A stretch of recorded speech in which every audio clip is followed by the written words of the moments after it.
Computer science videos here today to show you guys in this tutorial how to move the selected items into a new folder with selection. Without further ado, let us start the video. So in this tutorial you need to have access to a Mac computer, a couple of files, and then we will make the folder.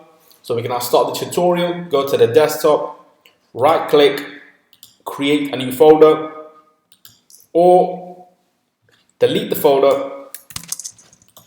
This is a shortcut. Select the items we wish to move to a new folder, highlight two photos, right click, now click on new folder with selection. And now those items have moved into a new folder. Let's just rechange the name.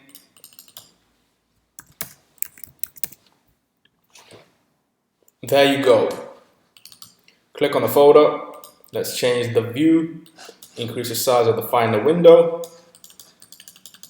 And now we did all this from the desktop with one right click. We did not need to make a folder, drag and drop all the files into the folder, then we change the name. Too many steps. This is the shortcut. And so that's it with this video. I'll see you guys in my next tutorial. Thanks for now.